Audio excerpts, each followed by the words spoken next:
Hey everybody, Shane Presley here with Rock Paper Podcast. Hey, we are 1 week away from the big birthday celebration happening June 22nd over at Broadway Oyster Bar.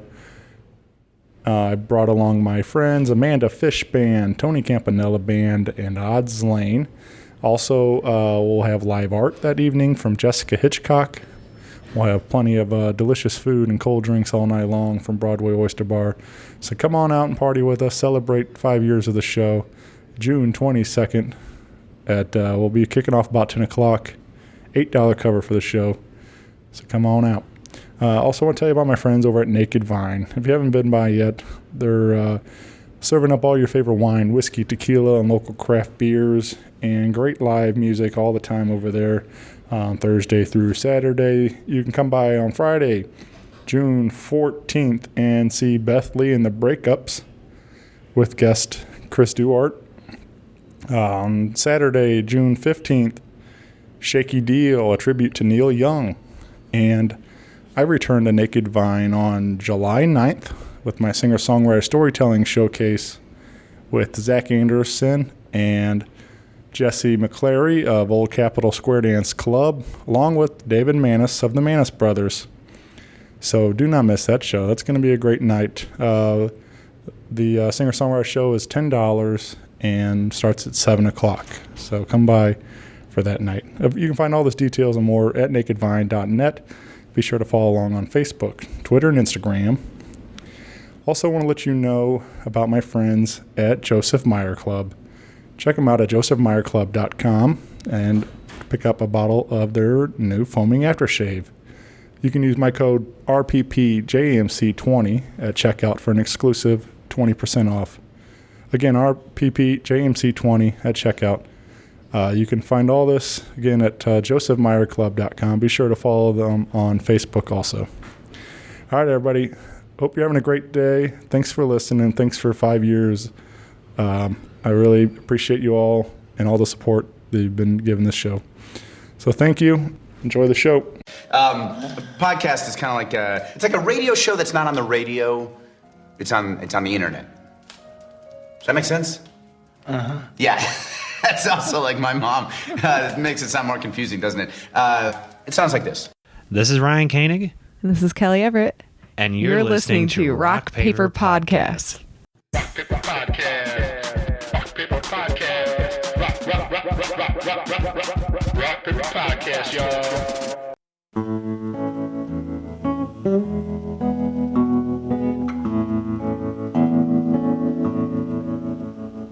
When I was young, I dreamed of highways.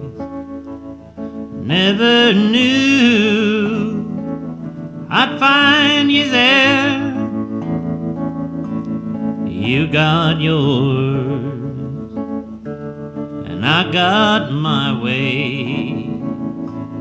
It's all gone, and I don't care. And come lay down here on my pillow. I've got to see you one more time. Don't tell lies, they're hard to handle, and it's too late to change my mind. Some words don't come easy, some don't come at all. I don't think I'll be talking when you leave. Late last night I thought I heard you crying. I guess you had some trouble in your sleep. And the only sound I can rely on is the song you'll be singing when you leave.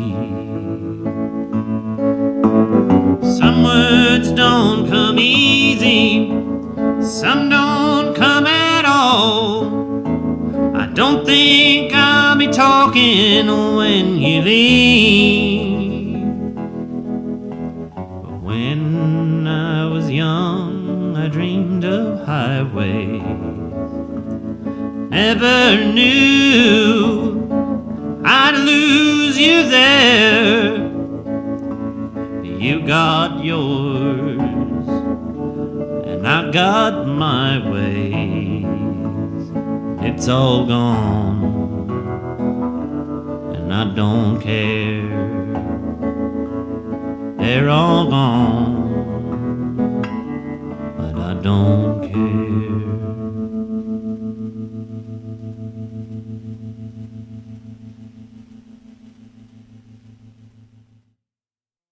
Hey everybody, Shane Presley here, Rock Paper Podcast, coming to you from St. Louis, Missouri. Hanging out today with Kellie Everett and Ryan Koenig. Welcome to the show. Yeah. Thanks for having us. Good to be here. This is cool. I'm excited to be here. You are two people that I've been following around the city for a long time now. So, but I feel like just recently, especially like.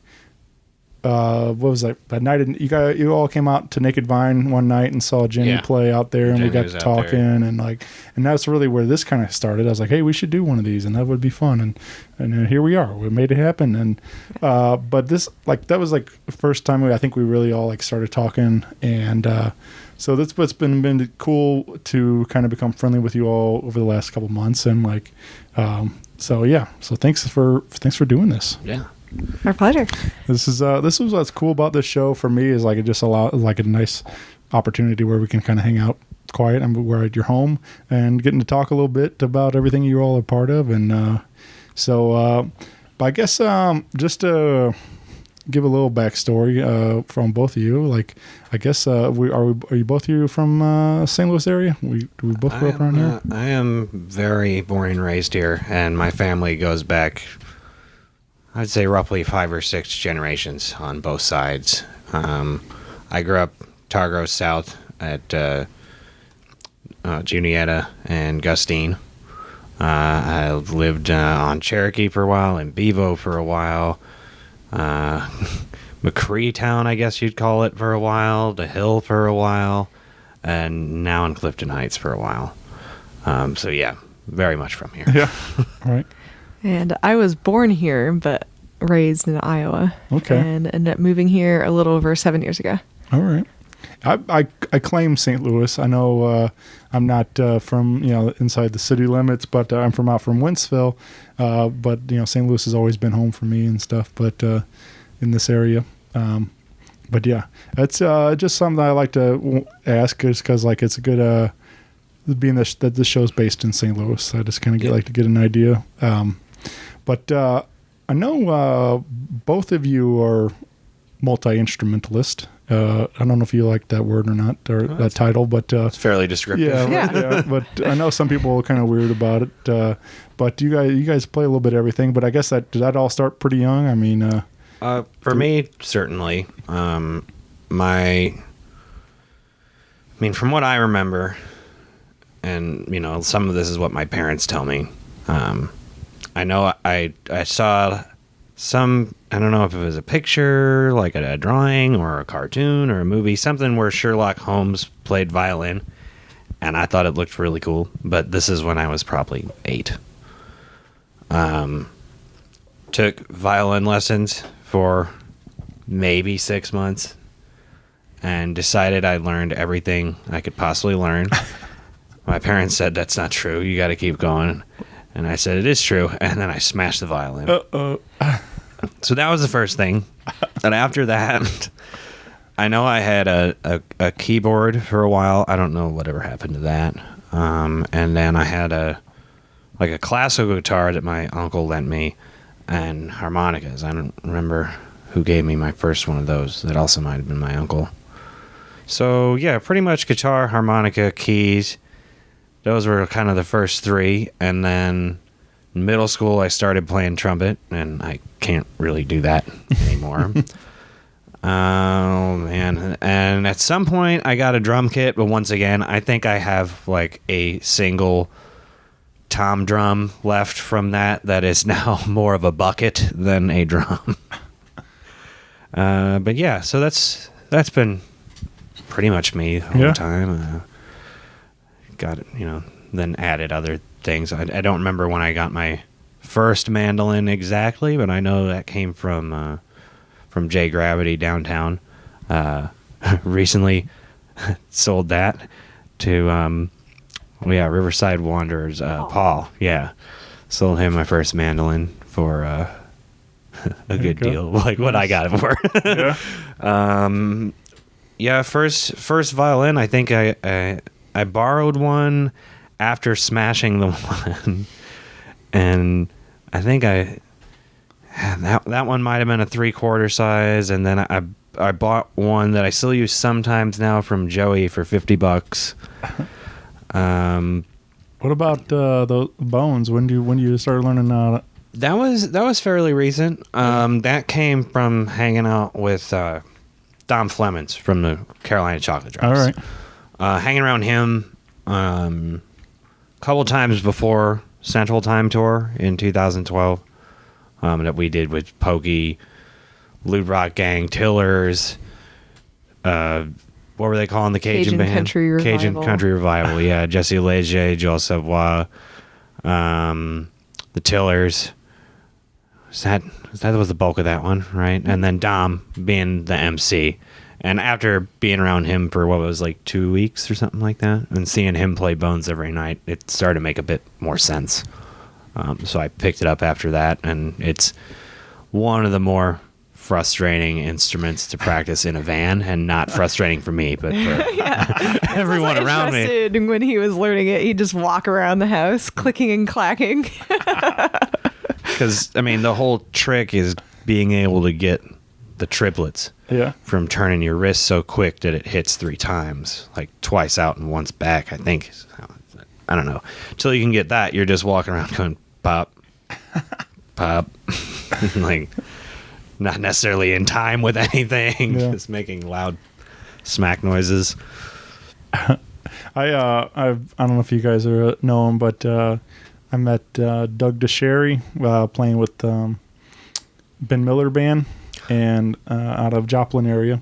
Yeah, and is he the washboard player with them? Yeah, he does. He's everything. Like he plays some trombone. He's since left the group and doing some other stuff, some more solo things. And but yeah, played drum kit, played trombone, played washboard, played spoons, and he'll do like washboard through pedals and stuff, won't he? Yeah, and he does spoons through pedals too. That's what one thing I thought was like super unique about like and he's like, yeah, those are spoon pedals, and stuff, and like, but he's got electric spoons, and it's like makes some of the craziest sounds that I'd ever heard. So it was really it's just fun to see somebody doing something completely unique you've never seen before, like playing Bones or whatever it is. Not everybody's seen that. So I saw him with the Creek Rocks one time. Mark Bilyeu from Big Smith and Cindy Wolf. And apparently whoever their usual percussionist was couldn't make this one, so they had him instead, and it was just freaking everybody out. Yeah. So how about you, Kelly? I know the saxophone obviously is I think probably what you're most known for, right? Yeah. Started on saxophone. I ended up picking up bassoon, and that's what I went to college on. And then I picked up banjo for a while. I don't play it much anymore, but that is why we are both card-carrying members of the St. Louis Banjo Club. Nice. That's why Kelly was known as Banjo Kelly for a long time. I had a solo act for a long time, just as Banjo Kelly. That's how we met. Yep. Very nice. Crack this beer real quick. And brought to you by Stag. Yeah. I'm here. So I play a little guitar. I've been working recently on upright bass and clarinet. So is that like for both of you? Like, do you see something? You saw Dom playing Bones, and you're like, hey, I want to try that. Like, is that a lot of how do you want to challenge yourself to try something new, or is it just like, or is it more like you have a particular sound for this record. Oh, I should learn how to play this instrument for that, or where does like the inspiration come for wanting to keep trying new instruments out and stuff? I mean, I would say that it's a little bit of both. Obviously, every kind of instrument sounds different, and then every specific instrument sounds a little different. They all are played a little different, and so that's interesting as it is. But then being able to watch someone do it is when I can actually observe about how it works physically and technically, and then really, that helps to approach trying to learn it. Yeah.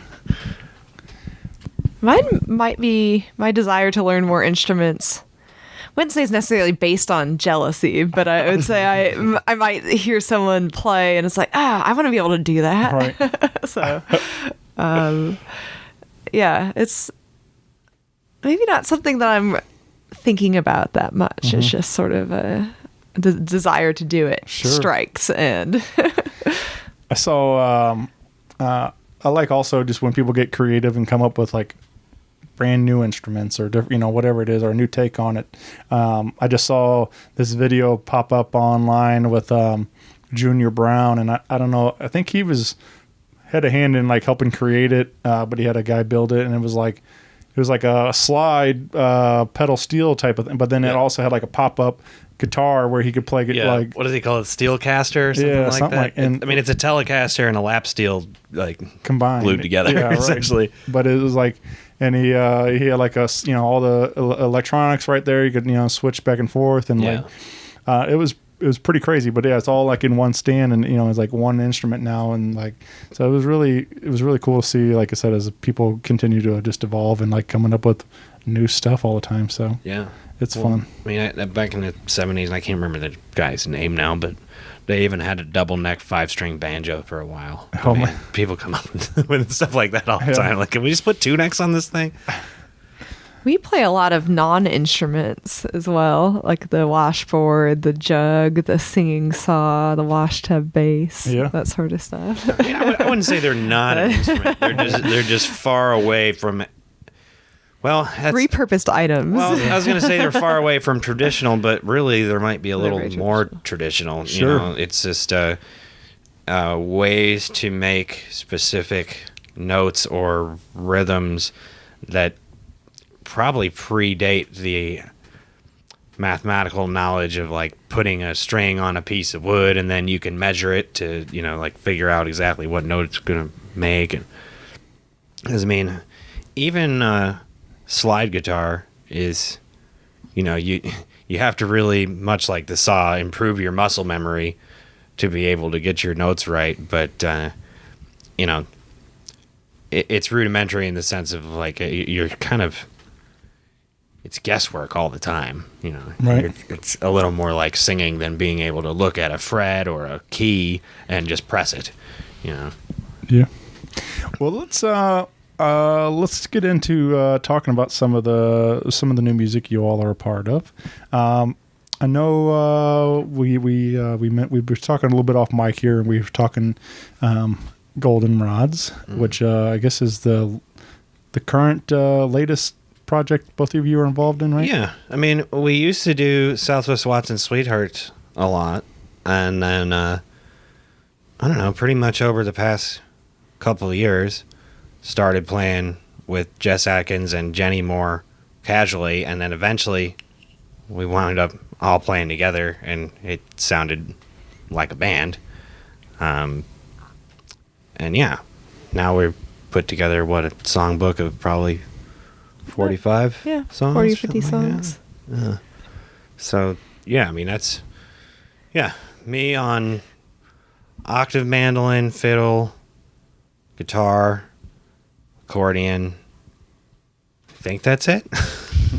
And singing leads most of the time, and then Jenny Rokas, rhythm guitar, harmony singing, sometimes leads. Kelly on upright, also harmony singing, and Jess Atkins on accordion, saxophone, piano, if place has a piano. Yeah. Very cool. And then this is this has only been around with a few months now. Since January officially. Right. Yeah, so we came up with a name. Yeah, like it happened before that, but that was more of like, well, we're all in the same room. We should probably play some of these songs that we kind of have all played before. Yeah. Matching outfits forthcoming. Yeah. Ryan's been making us all hats. I will make us all shirts at some point. Nice. Well, I dyed some bandanas with turmeric and coffee the other day to get them closer to the actual color, and then made some leather bandana slides, rhinestones. Nice. Very cool. That and so you have a live record out that We recorded. We recorded one at the Focal Point. I mean, it's still in the recorded but not yet mastered. We haven't even decided which. I mean, what we recorded probably 15 to 20 songs, and so it's like we got to pick which ones we're actually going to use, because it was all live recording where you just do maybe 3 or 4 takes, or pretty much you just do it till you feel like you've gotten it and then keep going. So when you listen to that back weeks, months out, sometimes like we could have done better with that one, and there's no like, well, why don't we just overdub those vocals again? It's like, that's not possible. Yeah. Well, that's so yeah. Keep an eye out. Well, I guess hopefully soon we'll be seeing that record appear. Well, that's the target release date for that. Similar to my solo Focal Point recordings, every year I do the last Saturday at the Focal Point, which is just me free reign to do whatever.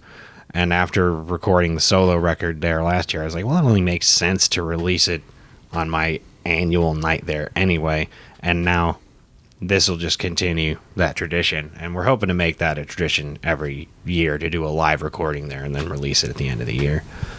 Yeah. Is that more fun for you, I guess, to do a live? Oh, I like them both. Yeah. It's completely different. You can, in the studio, it's fun being able to really build on something, to really have a bit of control, but you're never going to get the live sound exactly unless you do it completely live. And it's also fun to just play something 3 times and be like, all right, cool, next. Yeah. That's definitely the old school way of doing it.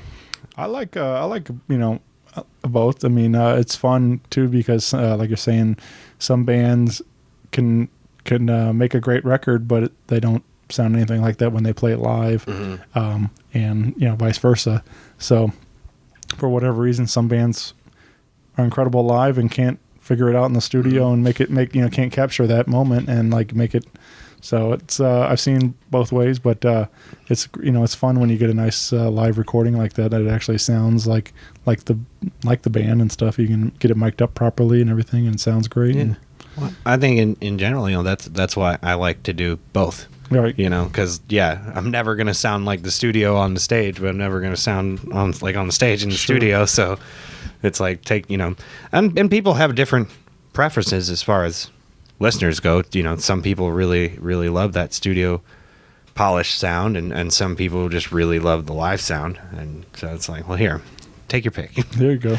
Right. Offer some options. Yeah. Righty. So we got we'll have that coming out soon. So keep an eye out. Like I said, Ryan, you can catch him over there at Focal Point coming up. We do have a bunch of dates though on the calendar. I know a big one will be on June 22nd. You will be appearing at the RFT Showcase. Yeah. Which it seems like that's going to be a wild day. That whole weekend, there will have like over 100 acts throughout the Grove. Yeah. Well, and Jenny Rogas is also at Gezellig about like 2 hours before I am. I think she's at 8:30. I think I'm at 10:30. So I'll definitely be mostly based out of the Gezellig for a while. But they have a lot of coolers full of beer. There you go. Better stay hydrated out there. Yeah, exactly. Well, I mean, I remember, last year staying hydrated. Me and Jess Atkins played on the patio behind the Handlebar, and I mean that was brutal. One of those times I was plenty satisfied to be wearing a short sleeve shirt. All right. Probably doesn't happen too often, huh? No, I mean, once again, being very much from here. I mean, it's not true for everyone that's very from here, but I'm much better off in the summer than I am the winter. I prefer it too hot to too cold. But still, that was a real burner being outside around. I mean, thousands of people all day. Right. Yeah, nothing like a good summertime in St. Louis with 100% humidity. And 100-degree weather, Yeah. and hundreds of people, Yeah. hundreds of bands. All right. What else we got? You got a couple other ones you want to talk about on there? Yeah, I mean, my stuff. Well, let's see. Not Friday this week, but June 14th, I'll be playing in Jack Relly's band, which is, just another thing I have been doing for, I don't know, 5-6 years now, I guess, maybe more. I don't know. But yeah, me and Jack and like Jack's full band, and then our buddy Leah Rondo, who I first met in Texas. Now he's in Tennessee, but he's been coming through St. Louis. He's known Jenny Rokas for a long time too, so guy we've known for a while. He's opening for us because he's coming through solo, but then we're trying to make the whole band his backing band for a few as well. And then let's see, the next day at Off Broadway, the 15th, Opera Bell Band's record is coming out. Recorded some Bones on their record, some Steel on their record. Kevin Buckley recorded that whole thing. Very cool. And I guess I can't tell you exactly who's in the band, but a new band, the Chardonnays, will be my backup band, and we'll be doing a lot of early era doo-wop and soul that thinks it's doo-wop that thinks it's R&B. It's I don't know. We're probably gonna do Lloyd Price's version of Staggerly, that kind of stuff. Yeah. Is it? And so I guess that'd be the debut then. Yeah, that'll be the debut of Chardonnays. Very cool. And we'll see how it goes. It could be first and last. The practices have been going well. Yeah. Let's see. I mean, the only other thing really coming up right away is every month on the third Tuesday is the Whiskey Ring Western Wear Night, which started as something me and like 3 folks did just to be like, all right, we'll all get as like westerned out as we can be, and we'll just go on a little bar hop and see what they think about it. And then we were trying to plan the second one, and it fell on the day I was going to be playing at Whiskey Ring anyway. And we're like, oh, let's do that. And then more people showed up, and more people showed up, and more people, and this will be the 7th one. And now there's attendance prizes and like a raffle. All right. Western wear vendors. Yeah, vendors. And that'll be me and Goldenrod's from 8 to 11 all night. Nice. Sponsored by Stag Beer. There we go. SAG sponsors it. Yeah. Yeah. Very nice. So, yeah, that's my basic. Yeah. Basic summation of got a lot of opportunities. Come see Ryan. Well, let's talk also. Kelly's getting ready to hit the road. I guess in the morning with Hooten Hollers. Yep. And we'll have a big St. Louis date coming up as the Hooten Hollers return to St. Louis on July 6th, and headlining this year's Americana Fest over at the Atomic Cowboy and the Bootleg. So, which is going to be another stacked lineup full of all kinds of my favorites. So yeah, let's talk about Hooten Hollers a little bit. How'd you get involved with this project? I originally was invited to come do some studio work back in, I guess, 2014 on the album Chillicothe Fireball, and it ended up being a lot of fun, so I ended up joining the band. Yeah. And then and so those guys, they're based in Columbia, and then I Yeah. guess you just meet up and hit the road together on whenever all the gigs and stuff. And Yeah, if it kind of depends which direction the tour is going. Sometimes they'll pick me up. Sometimes I'll drive there. right, very cool. You all just did a little bit ago. We released a brand new record live in Missouri. Yep, we released that in December. Yeah, let's give them a little sneak peek of this. What did you pick a particular track you wanted to share? Yeah, let's listen to Rhythm and Blues. All right.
Thank you so much for coming to the show tonight. Make us feel right at home. Oh wait, we are at home. Hey, I'll give it up big time for Paul Weber and the Scrabbers. Yeah, love them boys. That's the way she goes, boys. All right, before we go, what we gotta do? One more time, we kick it back to our main gal, Kellie Everett, on the baritone saxophone.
Rhythm and Blues, again, this is on Live in Missouri, available digitally everywhere. We have physical copies at the shows and everything. Come on out, pick up one. Like I said, that July 6th, I think I have it. Let me pull that up real quick, because it's a great collection of people for sure. Let me, 1 second. There we go. I just recorded with Adam, so I had it ready to go. So we got Oak, Steel, and Lightning, The Native Sons, The Dust Covers, AV and the Dirty Details, Gene Jackson, Cree Rider, John Henry, Andrew Leahey and the Homestead, and Tonina.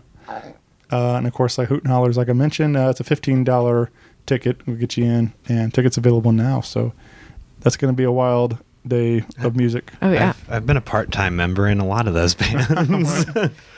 I'm occasionally a fill-in with the Dust Covers. Recorded on the Native Sons new record. Oh, very nice. Recorded some shit with Ali Vogler. Yeah, there's a lot of them. Honorary Hooten Holler. Oh yeah, honorary Hooten Holler. Yeah. I mean, speaking of Adam, Donald just did a set with him at the Hog Shoot, just outside of Urbana, Illinois. So yeah, I mean, I'll be there. Yeah, yeah. It's gonna. I mean, it's just stuff like that. It's just like a big family reunion type of thing. Everybody, all your buddies are there, and it's just fun to, hearing great music all day long. And I love what Adam's been doing with that festival too. Is just because like there's a lot of variety in there. It's all so you get a little everything. Like I know. Having Gene Jackson bringing some soul and R&B into it this year and stuff. Oh, yeah. And Tonina is just, I mean, I don't even know a word for a genre that she could fit into other than just really good. Yeah. The genre of being good at things. Yep. It's very cool to see her career taking off and the way it is and representing St. Louis. And, getting, we were talking about like, getting a nod from the president, and everything. Like that's like how does that even? I don't know. That's just crazy to think about. Like that's very cool to be included in that. And she's, we have yet to meet. Hopefully, if not before, I definitely want to meet her that night and say hi. But yeah, I'm really. It's exciting to see. Like I said, she's doing big things right now. But get involved. Hooten Hollers. Hopefully coming to a town near you. If you're outside of St. Louis area, like I said, we got some dates on the calendar. Is it hootenhollers.com or thehootenhollers.com? The spelling is a little unusual for those that haven't seen it. It's HOOTENHALLERS. There you go. So how long have you been playing with them then? We talked about you said you joined the studio stuff. I've been touring with them full time for, I guess, 4.5 years. Yeah. So you get to see a little bit of everything around the world? Yeah. We've covered almost the entirety of the U.S., and we're going to be in Western and Central Canada coming up on this tour in the next few weeks. We've been in Europe a few times, UK. We've got an upcoming tour there in November, so... Yeah. Yeah. That's another thing I think is like just great that you guys, the music's taking you guys all over the world and getting to see a little bit of everything. So it's, as just being a friend and getting to, live through some of the pictures on Facebook and whatever, all my friends getting to do this kind of stuff. It's just like really cool to see those opportunities that, especially that your music's taking you to all over the place. Would not have been in India otherwise.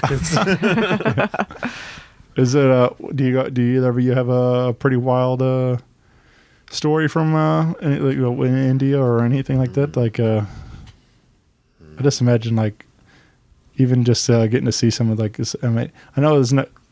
I've talked to enough people. Obviously, it's difficult to like kind of do touristy type stuff. Get to see all the fun things you want to see while you're there, but. but it's still culture shock, I'm sure, just kind of adapting to some of the different. Yeah, I mean, it's hard to even remember all the specific things that happened when. I mean, India was definitely the biggest cultural difference. So yeah, it's hard to remember a lot of the exact details because everything was amazing. Right. I guess one of the strangest things that I remember was from being up in the Yukon territory, due east of Alaska, and they have a tradition there in Dawson City. And I'm also mind you, the town gets crazy in the summer because the sun doesn't really set; it just kind of goes behind a mountain for an hour. But they have a thing called the sour toe cocktail, and it's pretty much named after if you're a person that's only there in the summer, then you're a chichaco. If you're a person that's there through the winter, then you're the sourdough. And so the sour toe came from, I want to say it was a gold miner, because it's a gold mining town, who lost a toe to frostbite, and then it became petrified, salt or something. Right. And so it became a bar tradition that you put the human toe in a cocktail, and then you have to drink the whole cocktail if you want to be part of the sour toe cocktail club. And that's pretty much the rite of initiation into being in Dawson City. The toe has to touch your lips. Yeah, oh yeah, drink it fast, drink it slow, your lips better touch that toe. And so yeah, I did that. And, I like Dawson a lot. I wanted to make you can sure see the that they, certificate. You got a on the wall. certificate. Man. Yeah. So it's legit, not just some guy made it up that day. Like No, I mean, like they've been doing it for many years, to where they've even lost the original toe, and they've had to get other toes. It reminds me of Big Lebowski. Like, you need a toe, I can get you a toe. Yeah, pretty much. Must have known people in Dawson. Oh man, that's definitely a new one for me. I haven't heard that one yet, but it seems like a lot of those, like, kind of small towns, kind of especially, like, have some sort of a thing like that. You have to get creative to entertain yourself sometimes in some of these other cities and small cities. Not everybody's blessed to have the St. Louis music scene like we have here. Oh yeah, and in general, I mean, Dawson City, you can't. I mean, it's so remote that you can't drive there without bringing several tanks of gas with you. Like, pretty much, if you were going from, I don't know, I mean, like one of the major Canadian cities, that's pretty much, most of them are right on the border. If you were going to go from one of those, first you'd hit Whitehorse, Yukon territory, and you need to pack your own gas to get there. Then you could get more in Whitehorse, and then you'd still have, I mean, I don't know, at least hundreds, if not thousands of miles before you saw another piece of civilization. It's absolutely remote. I mean, similar to like the Australian outback. There's some times where it's like, unless you are absolutely prepared to live like it's the frontier, then you're not going to get there without a plane. Yep, that's pretty crazy. I've become good friends with Devin Allman over the years now, and he was just posting some stuff. He went on a trip, and was in like the Sahara Desert and stuff, and it was just traveling by horseback and everything through the desert and all that. It was just like, it looked like it was right out of movies. It was just like, it was just crazy to think that, but I imagine it was pretty remarkable and beautiful to see all that. So when you get to a point where you literally cannot see another human or piece of any technology around, it's like the only thing modern you're on is the road, and you've got whatever vehicle you're in, but other than that, there's just nothing but nature. It's kind of cool to know that there's still places like that in the world. Yep. You I know you mentioned earlier about making hats and shirts and you both pretty flashy dressers, especially for the live shows and stuff. Is that always been the case? I mean, were you guys like you ever get any like that high school best dressed or anything like that? I don't think you could dress how I dressed in high school and get best dressed. Same. Spikiest maybe. I mean, there's a picture on our fridge of both of us circa probably 2001 or 2. Yeah, 2000 or 2001. Callie's got the Liberty spikes, and I've got more of the like a bleach Sid Vicious going on. I'm wearing a leopard print bathrobe as a coat for some reason. Yeah. I had a pretty plain, like, Dickie shirt on or something. It was fairly normal, but I mean, I had enough bracelets to where it looked like I had been going to festivals for 15 years already. So everybody went through that, huh? Yeah. Well, I mean, I've always dressed fairly creatively. Yeah. And I mean the hats. I mean, making them would be a generous statement. I shape them. I can make hat bands. I can take a beat up hat and essentially reblock it without blocks. But yeah, I can make a lot of leather stuff, belts, wallets, guitar straps, all that sort of thing. But yeah, then Kellie is the seamstress of us two. Yeah. Yeah. So I mostly like to make Western wear, but make other sorts of useful things. Do a lot of tailoring and sewing repairs. Mm-hmm. Chain stitching now. Yeah. Chenille stitch. Was that? Chenille's the right way to say it. Yeah. I think it is. Was that more just out of necessity, just as you like wanting to learn it and just start making your own stuff, or? Yeah, I grew up doing a little bit of sewing with my mom, but then I primarily got into it to be able to alter thrift store clothes so they would fit. Right. And then it kind of went from there and started creating my own garments. Very nice. Yeah, I mean, I did a little bit. We had, obviously the home ec classes and stuff. I get to learn a little bit about the sewing machine, but I never got very good at it. It was enough to, I think we had like one project was like make a pillow, and I was like, well, I can handle that. You got 4 edges. Yeah. So, never got into actually getting creative and making my own, clothes or anything. But I just think that's really neat that, people are getting creative in different ways, making, whether making their own clothes or whatever it is. So Well, I do like where where necessity and creativity meet. Like, this is what you've got. You can do something with this, or you're just going to have to find somebody else to pay to do it, and you can't afford that, so figure it out.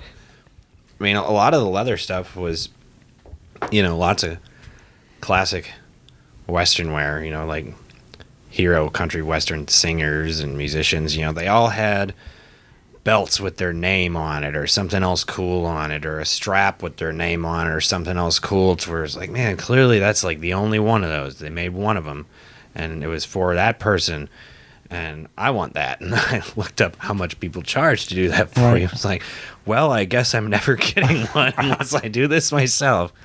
And Nick Pence from Dust Covers, New Missouri Fox Hunters, Bottle Snakes, Hound's Teeth, he was the one that showed me how to do it. And made a belt with Bob Reuter lyric on it right after he died. And after that, pretty much got the basics, took over, teaching myself the rest, and just he's the one that I can be like, so what am I doing again?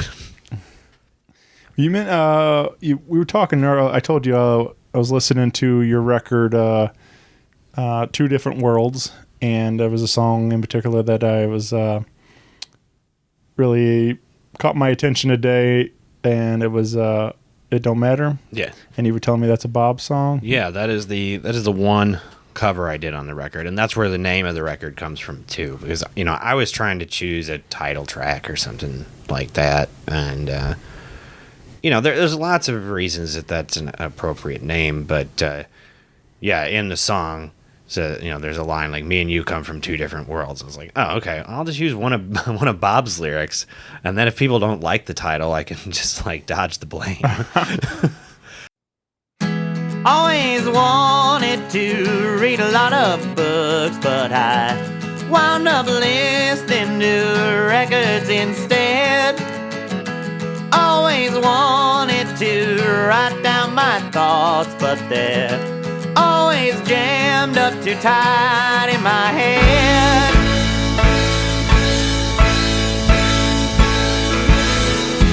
It don't matter what time it is, and it don't matter where I'm calling from.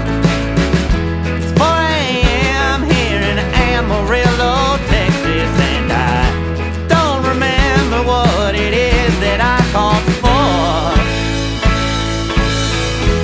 Ever wonder what kind of people wind up broke down in motel airport bars? I know nothing about Amarillo, Texas, and I never believed I could get so far. Well, I just pulled over to the side of the road to watch this thunderstorm roll in, like they did back in North St. Louis. I guess that's where this whole thing began.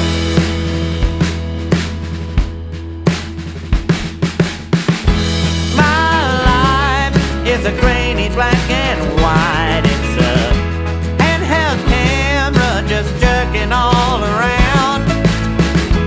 I know nothing about Amarillo, Texas, and out here by the airport could be any other town. Well, you said that you'd never run away. You said, me and you, we come from two different worlds. It don't matter what you said.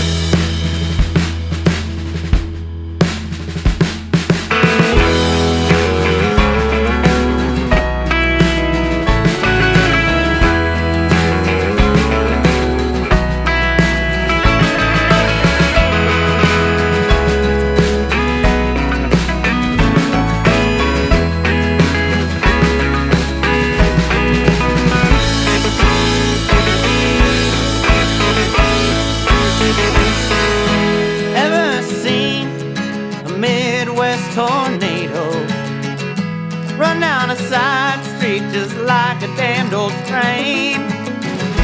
Stops all the cars on the Daniel Boone Expressway, and I can't find nothing to stop all of this rain. Well, I just pulled over to the side of the road to watch this thunderstorm roll in, like they did back in North St. Louis. I guess that's where this whole thing began. I guess that's where this whole thing began. I guess that's where this whole thing began.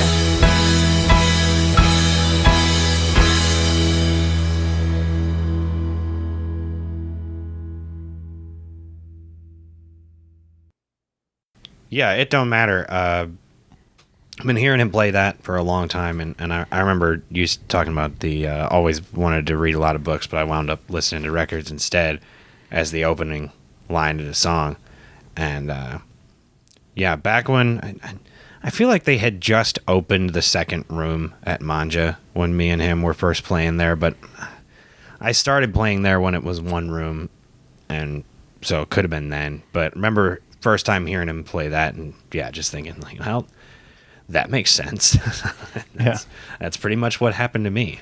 When I was a kid, I thought I'd be like a writer or an astronaut or something really fancy. And instead, thousands of records.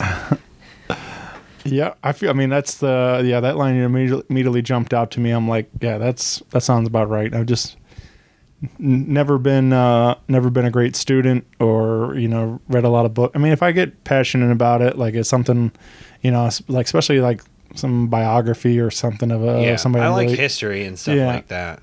But there's just not a lot of books I read. I get bored with it. Just hard for me to sit and read a full book and everything. So, but I read more books about records than listen to records about books. There you go. Yeah, but records always been there for me too. I agree. So like I heard that line and I'm like, yeah, man, that's a great line for sure. What were some of those early records that kind of, for you guys that were like, this is what I want to do. I want to do something like, I want to get out and do that. Yeah, I mean, is there anything coming to mind? My dad would play me a bunch of Captain Beefheart growing up. And once again, like things I can't remember because I was like a little kid. Right. But I was learning the words to Captain Beefheart songs. Definitely, while I was in middle school, I had a trumpet teacher, Larry Wilson. And he was from the East Side. And I don't know if he was like... I think he was overall a little younger than Miles Davis, but kind of came from that same upbringing of like the East Side trumpet players. And I remember I would eat lunch often in his room because he'd always be watching VHS tapes of like Motown or, like Ike and Tina, like, all that kind of thing. And so that's how I got into that. And then all the country stuff that I'm into, I mean, I think, because I got into the kind of like rockabilly side of things from figuring out who Chuck Berry was and then going from there. And remember at one point getting a Johnny Cash record because I thought it was a rockabilly record. And it was kind of a rockabilly record. But remember liking the slow, sad songs the best. And you're like, really? I've been looking for country this whole time. Yeah. Yeah, those are all early ones for me. Anything come to mind, Kelly? Well, I was kind of a late bloomer. Okay. I didn't even really listen to that much music growing up.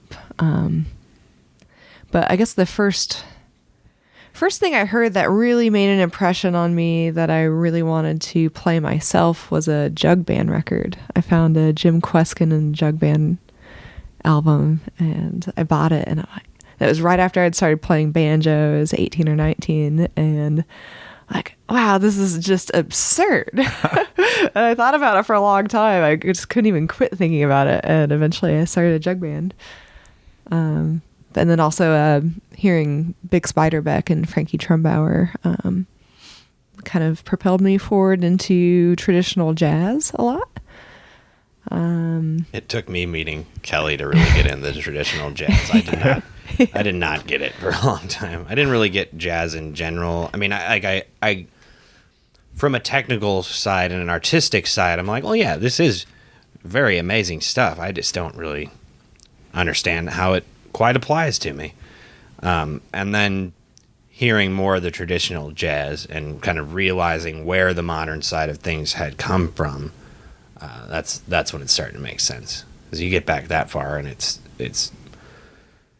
before genres were as much of a thing, the lines between blues, country, trad, jazz, I mean, all kinds of things, ragtime, like all the earliest genres, are pretty blurrable. Mm-hmm. So that's when it started to make sense. Yeah. Yeah, I'm kind of with you, Kelly. I kind of, saying being a late bloomer. Growing up, I definitely had music around. Parents played a lot of records. My dad was big on Southern rock. A lot of Allman Brothers and ZZ Top and that kind of stuff was played a lot. Mom played, I can remember like a lot of Clapton and that, more bluesier stuff, B.B. King and things. But yeah, it wasn't until like, even after high school, really, like I started really kind of discovering my own taste of music and deep diving into just, especially St. Louis music. After that, my friends started playing, started getting out and getting to know there was live music in St. Louis and everything, starting to see all that. And so that was really eye-opening to me to just to kind of start really where this show kind of started becoming a reality and stuff. I started meeting all these bands, and so it was like opened up a whole new world to me for knowing that I can go see people doing this stuff now, and like besides the MTV or whatever, and just like obviously I knew it was there, but it wasn't like it was especially growing up out in Wentzville, like St. Louis was like a whole far away at the time, and now it's like I make that drive every day. I don't it's nothing now, but that was part of the reason that punk rock was my earliest thing, because when I was a kid I could walk myself to the old Tin Ceiling or the YMCA on Arsenal, where there was punk shows all the time. And then it was like, all right, well, not only is this what I'm into, but there's a lot of people roughly my age doing it. And I was first at Metro High School, and I didn't technically get kicked out of there, but I got to the point of, you either transfer to where you want to go right now, or we're kicking you out and you're just going to end up where you end up. And, okay. And I knew that a lot of my musician friends were going to Central, the North Side Central, when it was still at the Grand Natural Bridge. So, yeah, went up there, and then it was like, oh, man, there's like not only punk scene kids here, and there's a lot of them, but there's, that's when Bill Drennan was my guitar teacher, and he was in the original Finns, like a kind of like, I guess they were a new wave band. I don't know, like an 80s rock and roll band.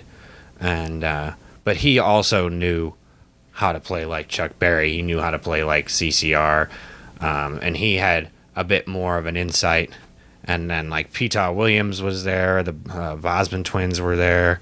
A handful of more windows into the other musical communities around town.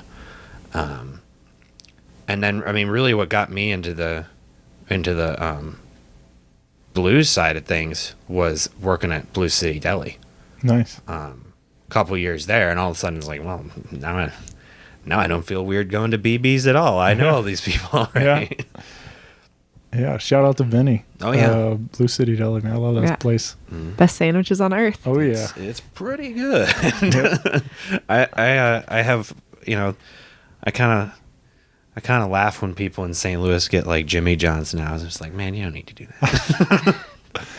Between Blue City Deli and Gramophone, and we definitely got some great spots in town. Oh yeah, I think our food game's pretty hard to beat. Oh yeah, there's a lot of towns that get a lot of attention for their food, and rightfully so.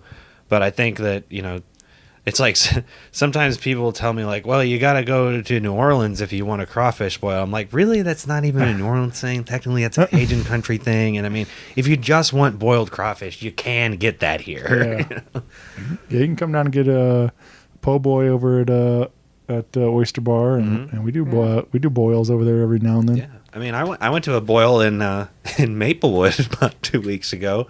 That was one of the best boils I'd ever been to, and I've been to some of the Cajun country ones. This one was great. Yep. So. Yeah, we get an Evangeline's. I know they do a lot of good stuff out there with some Cajun and Creole and stuff. So yeah, there's we definitely St. Louis has it going on with food and music. We got a lot of great things here to celebrate. So I think we really are. We're the melting pot of the melting pot, right? And it's funny because it makes a lot of people struggle with what the identity really is here. But really, that is the identity, is that it's a bit of everything. And, and some people then see that as like, well, since it's not all of this or all of that, then it's nothing. It's like, no, it's not nothing.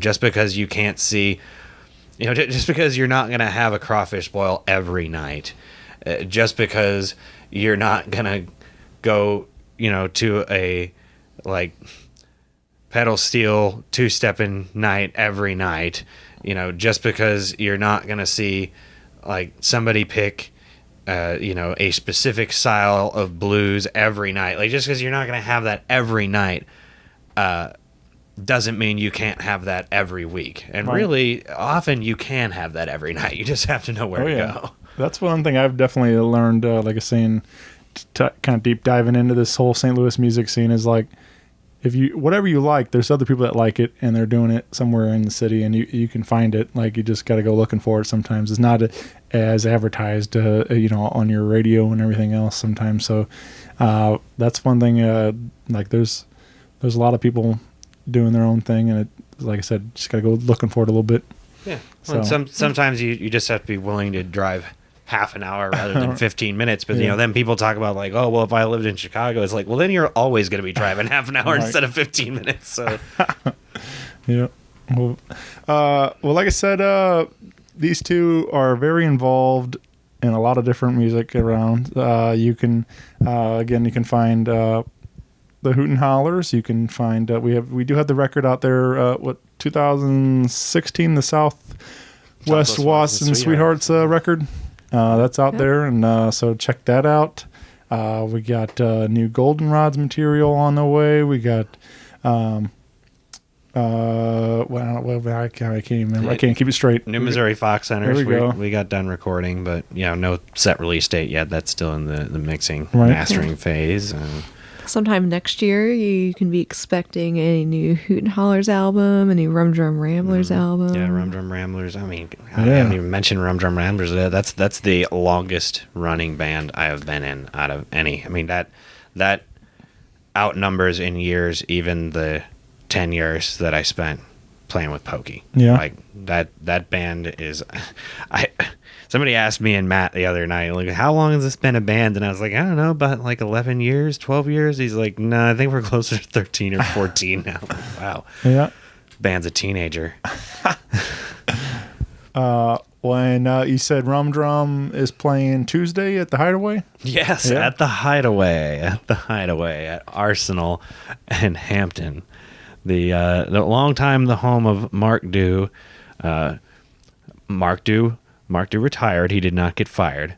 Oliver Johnson is still there, usually Thursday, Friday. But yeah, Rum Drum's doing. We're trying to do at least every other month there. Yeah, and it goes over well. And no PA, just us playing blues in the corner and at the bar where everything is red, brown, black, or a mirror. There's some velvet paintings too. I think they're velvet. I don't know. Yeah. There are semi-erotic paintings. And they're typically like a more piano bar, right? Yeah, Oliver Johnson does piano, and he'll play valve trombone and trumpet along with the piano sometimes. But yeah, that's generally their thing. But they're pretty open to different ideas. I mean, they changed ownership. I want to say about 3 years ago, because the old owner died, and then some of the staff bought it. And I think since then they're just trying to keep it going essentially.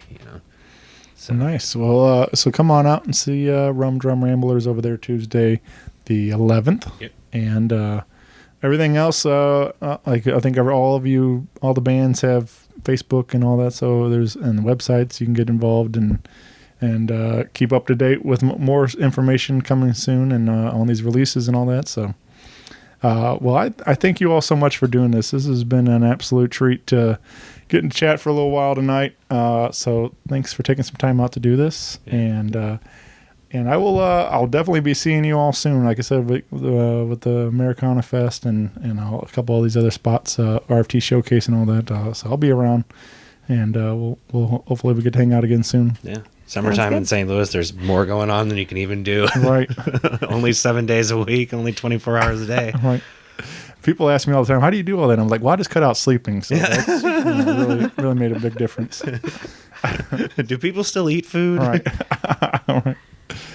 All right. Well, thank you, Kelly. Thank you, Ryan. We'll see you all soon. Yeah. Thanks a lot, Shane. Bye, everybody. Rock Paper Podcast. Rock Paper Podcast. Rock Paper Podcast. Rock Paper Podcast. Well, yeah, that was it.